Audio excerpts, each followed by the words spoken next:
오랫동안 우리 기독교인들은 그리스도께서 자신을 부르신 가장 중요한 목적으로 거룩함이라고 생각을 했습니다. 그렇기에 부나 명예보다 거룩함을 더 귀하게 여겼고, 성공이나 존경보다 거룩하려고 힘썼고, 지위나 직분보다 거룩함을 가장 중요한, 가장 우선적인 가치로 여겼던 것이죠. 그러나 과연 지금 시대의 그리스도인들도 그런가 의문이 듭니다. 영국 시인 키플링이라고 하는 분이 지은 숲길이라고 하는 제목의 시가 있습니다. 70년 전 사람들은 이 숲길을 폐쇄했다네. 그 후 비바람이 그 길을 다시 망쳐놓아 이제는 아무도 모른다네. 숲속에 길이 있었다는 것을. 거룩함에 대한 열망이 식어져 버린 이 시대의 모습을 잘 표현하고 있다 생각합니다. 아닙니다. 거룩함의 열망을 회복해야 합니다. 거룩함의 표준을 회복해야 합니다. 거룩함의 실천을 회복해야 합니다.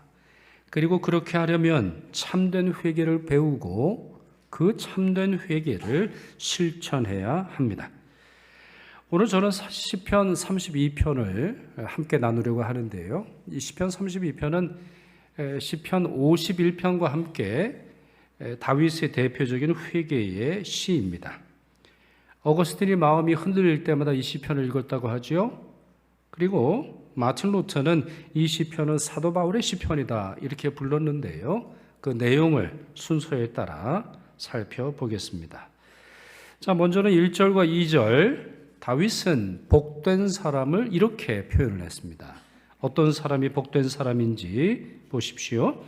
허물의 사함을 받고 자신의 죄가 가려진 자는 복이 있도다. 마음에 간사함이 없고 여호와께 정죄를 당하지 아니하는 자는 복이 있도다. 이렇게 설명하고 있습니다. 그렇습니다. 물질의 복도 있고 또한 지위의 복이 있고 사람들의 칭찬의 복이 있겠습니다만 가장 근원적인 복은 바로 여기서 오는 것이죠. 마음의 정죄를 당하지 않고 마음의 간사함이 없으며 허물의 사함을 받는 자야말로 진정코 복된 자라고 볼 수 있습니다. 여러분, 여기에 죄가 가려졌다라고 하는 말이 나오는데요. 이 말은 죄를 잘 숨겨서 들통나지 않았다라고 하는 말이 아니고 그 앞에 나오는 허물의 사함을 받고라고 하는 그러한 상태를 설명해 주고 있는 것이죠. 달리 말해서 예수 그리스도의 십자가 보혈로 말미암아 죄를 씻어내는 것, 바로 그것을 의미하는데 바로 그 사람이 가장 복된 사람이다. 이렇게 설명되어져 있습니다. 자, 그런데요. 바로 여기에 인간의 문제가 있습니다. 바로 여기에 이 사실에 죄인의 문제가 있어요. 그것은 무엇이냐?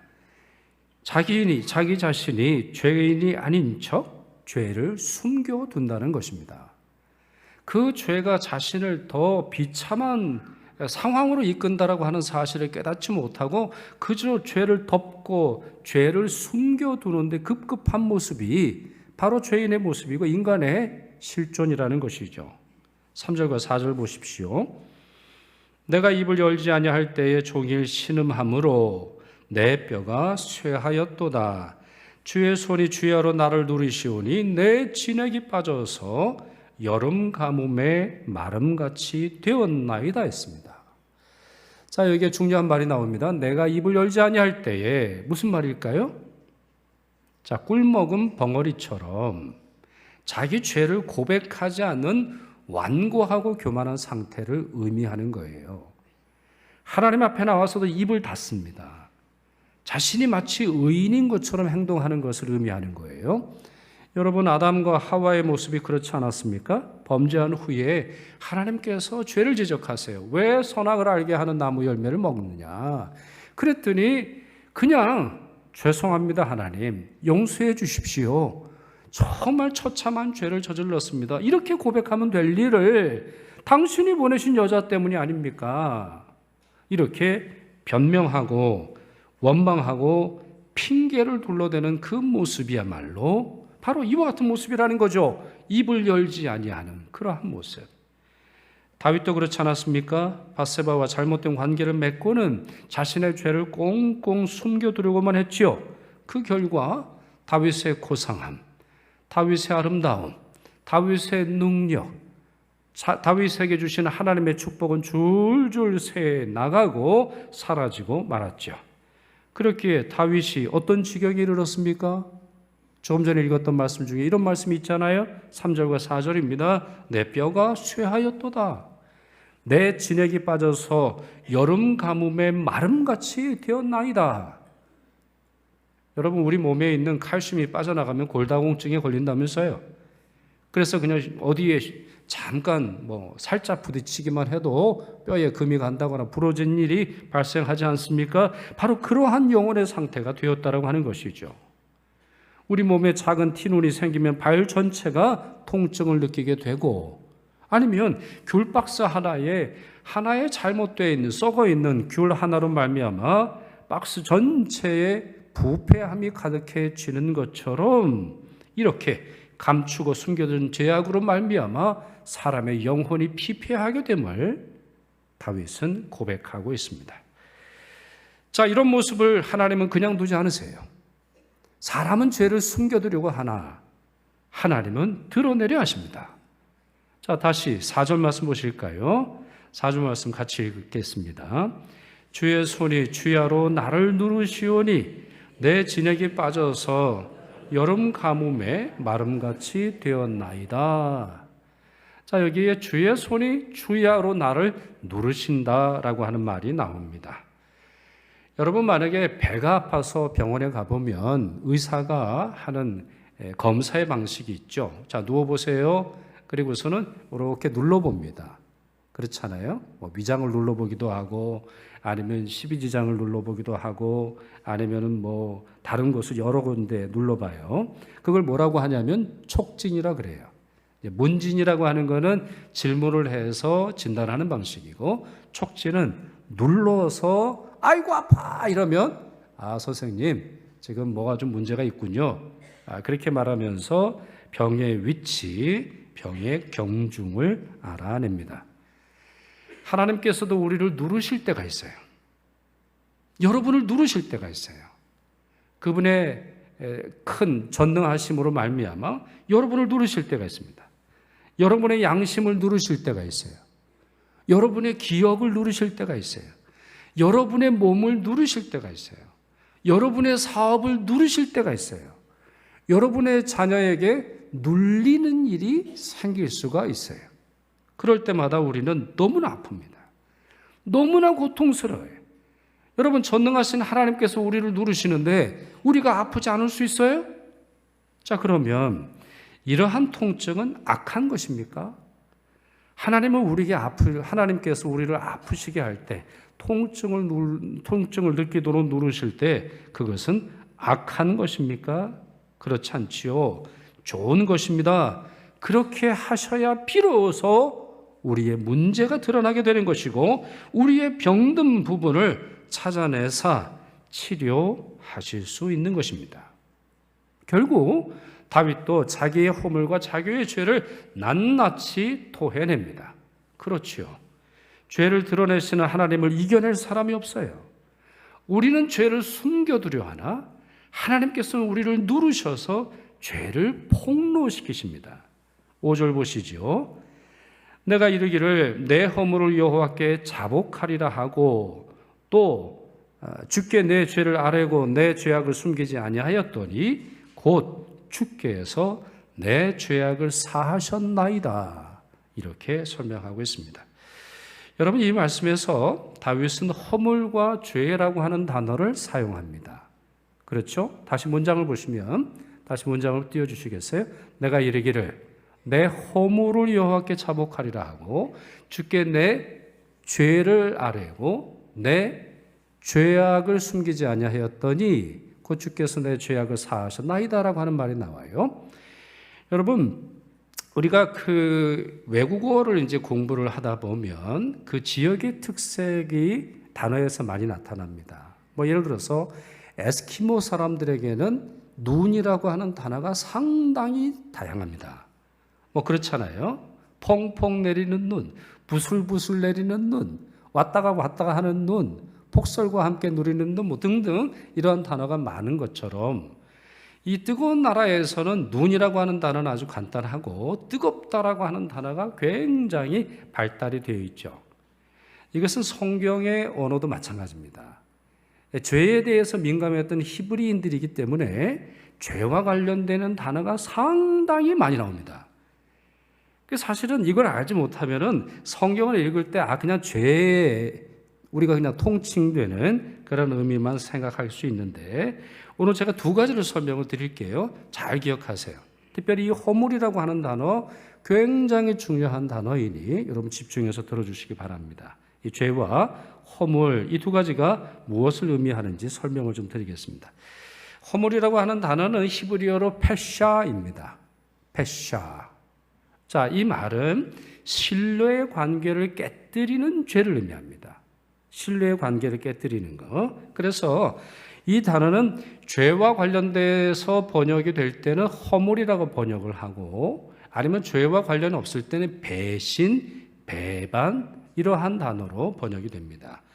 자, 페샤의 경우 구체적인 예를 한번 들어볼게요. 자, 우리 집이 도둑을 당했어요. 여러분 집이 도둑을 당했어요. 잡고 보니까 내가 아는 사람이에요. 나랑 너무 친한 사람, 내 이웃이에요. 내가 너무너무 잘해준 사람이에요. 근데 그 사람이 우리 집 물건을 도둑질을 했어요. 그럴 때 페샤라는 단어를 씁니다. 왜요? 관계를 깼어요. 그냥 단순히 내 물건을 훔쳐간 게 아니라 나와의 관계를 깼어요. 나와의 우정을 깼어요. 나와의 사랑을 깨뜨려 버렸어요. 이런 경우 페샤라고 하는 단어를 사용합니다. 야곱이 라반의 집에서 도망을 쳤죠. 자, 성경을 아시는 분은 이 관계를 아시죠?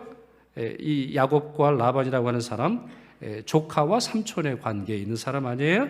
자, 도망칠 때 야곱의 부인인 라헬이 자기 아버지 집인 라반의 집에서 우상을 하나를 훔쳐내지요. 그래서 라반이 야곱을 추격하여서 그를 잡았는데 그때 야곱이 이런 말을 합니다.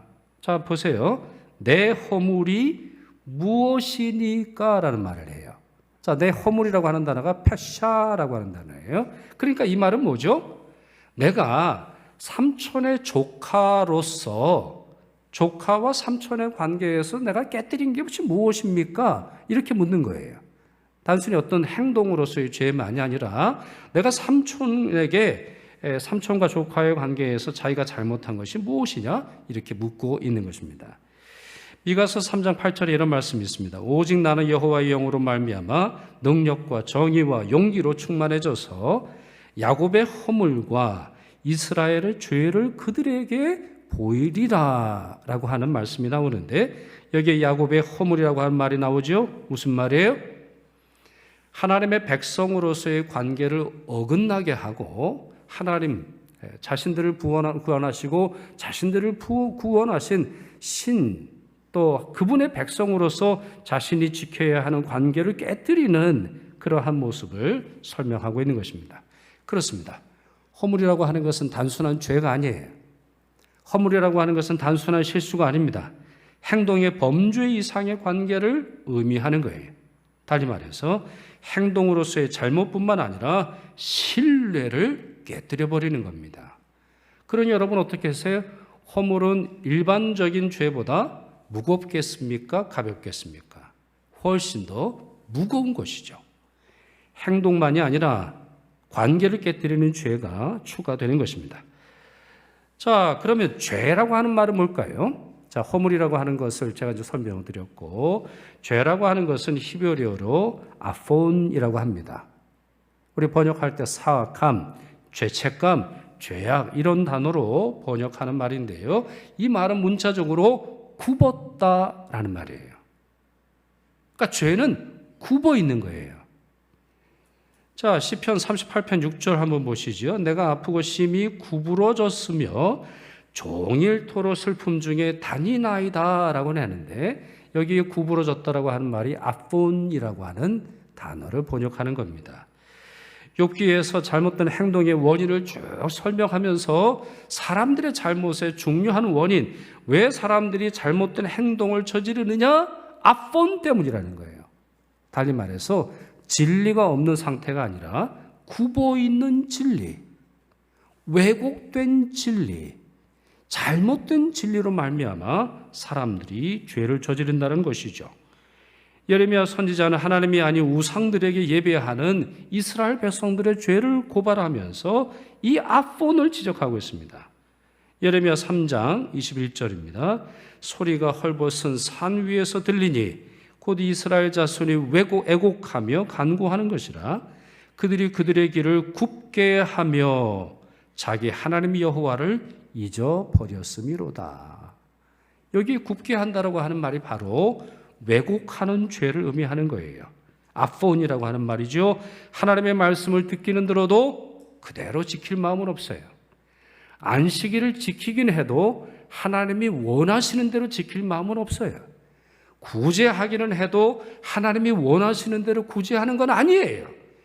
종교 생활을 하기는 해도 하나님의 말씀대로 하는 것이 아니라 자신의 입맛대로, 자신의 감정대로, 자기가 추구하는 대로 진리를 왜곡하여 지키는 것을 의미하는 것입니다.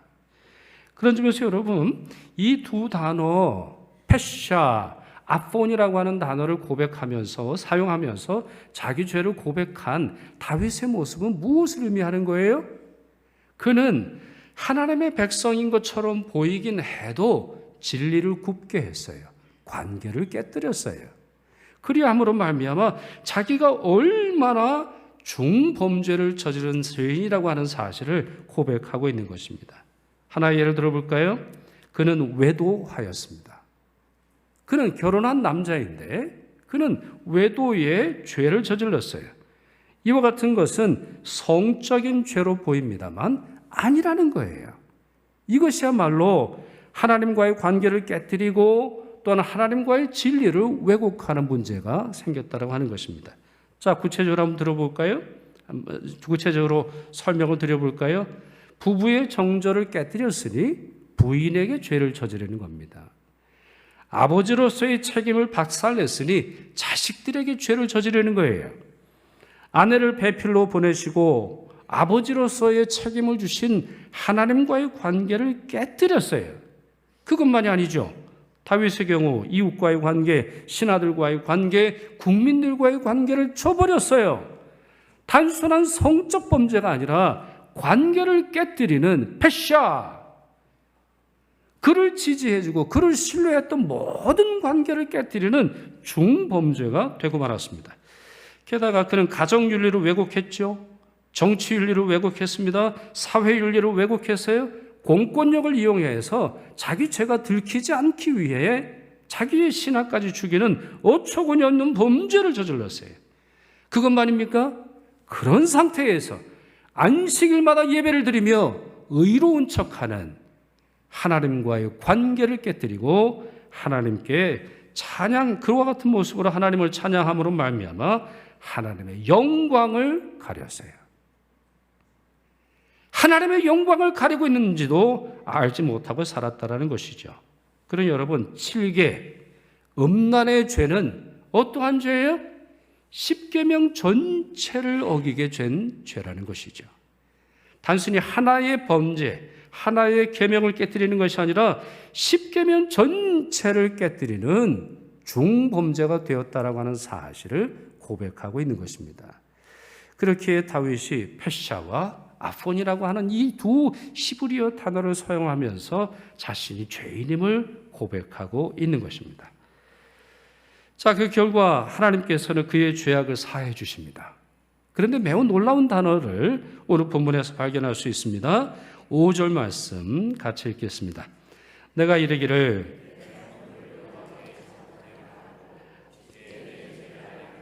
내 죄악을 숨기지 아니하였더니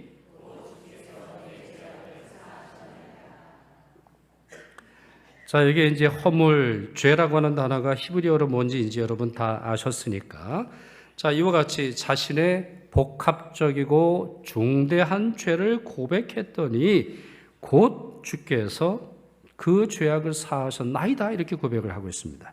여러분 이 단어가 매우 놀랍지 않습니까? 하나님께서는 즉각적으로 그의 기도에 응답하셨습니다. 마치 너무나 오랫동안 기다리고 계신 것처럼 다 알고 계시나 그가 스스로 고백하여 하나님의 형상을 회복하기를 원하신 오래된 하나님의 마음을 우리는 느낄 수가 있습니다. 주님은 즉각적으로 그의 은신처가 되십니다. 그리고 즉각적으로 그를 보호하십니다. 하나님과의 관계를 깨뜨리고 진리를 왜곡하여서 잘못된 진리를 살아가는 그에게 은신처가 되어주십니다. 7절 보십시오. 주는 나의 은신처이시오니 환난에서 나를 보호하시고 구원의 노래로 나를 두르시리이다. 또한 10절 보시면 하나님의 인자하심이 그의 사방을 감싸 보호하신다 고백하고 있습니다. 결국 다윗은 자기의 죄를 회개함으로 말미암아 여호와를 즐거워하며 소리 지르고 하나님께 주신 기쁨을 회복한 것을 볼 수 있습니다. 이것이 바로 회개의 열매인데요. 이때에 비로소 이와 같은 상황으로 인해서 비로소 거룩한 생활이 시작되게 됩니다. 자, 그런데요, 오늘 시편에서는 이러한 다윗의 경험, 이런 다윗의 고백, 이런 다윗의 노래만 있는 것이 아닙니다. 이제 교훈에 대한 내용으로 나오는데 어쩌면 이 시편의 중요한 목적이 교훈으로 보입니다. 그 이유는 이 시편의 부제가 마스길이라고 되어 있는데 마스길이라고 하는 말은 교훈이라고 하는 말이 되는 것이죠. 자, 그거는 두 가지를 교훈하고 있습니다. 첫째, 6절 보십시오. 오늘 본문의 중요한 교훈. 이로 말미암아 모든 경건한 자는 주를 만날 기회를 얻어서 주께 기도할지라. 진실로 홍수가 범람할지라도 그에게 미치지 못하리이다. 이렇게 설명을 하고 있습니다. 주를 만날 기회를 얻어서라고 하는 말이 나옵니다. 아직 시간이 있을 때에, 아직 홍수의 심판이 이르기 전에, 소돔과 고모라에 불이 내리기 전에 우리의 죄가 폭로가 되고 우리의 죄가 낱낱이 드러나서 비참한 지경에 이르기 전에 주를 만날 기회를 얻어 다음과 같이 하라. 무엇을 해야 합니까? 모든 경건한 자는 주께 기도할지라 그랬습니다. 기도함으로 말미암아 자신의 죄를 고백하고 경건함으로 돌아서라 이렇게 말씀하고 있죠. 둘째 교훈은 9절에 나와 있습니다. 너희는 무지 한 마리나 노새같이 되지 말지어다. 그것들은 재갈과 굴레로 단속하지 아니하면 너희에게 가까이 가지 아니하리로다 그랬습니다. 여러분, 말과 노새 어떻게 길들이지요? 자, 입에 재갈을 끼우지 않습니까? 재갈을 끼우는 이유는 뭐예요? 제멋대로 가니까, 제멋대로 먹으니까, 자기 하고 싶은 대로 하니까 강제로라도 통제하기 위한 수단으로서 굴레를 씌우고 재갈을 먹이는 거 아니겠어요? 무슨 말이죠? 영적 훈련을 받으라는 거예요. 내가 제멋대로 가는 삶을 중단하는 것뿐만 아니라 이제 하나님이 원하시는 삶으로 가기 위해서 필요한 것이 바로 이것이라는 거죠. 영적 훈련이라고 하는 겁니다. 하나님의 섭리에 순종하기 위해서 다시 거룩함을 회복하기 위해서는 재갈을 아니면은 이와 같은 굴레를 써야 한다라고 하는 것입니다. 그렇게라도 해서 하나님의 섭리에 순종하라는 것이고 그렇게라도 해서 죄악의 길에 가지 말아야 함을 설명하고 있는 것입니다. 사랑하는 여러분, 사순절이 시작이 되었습니다.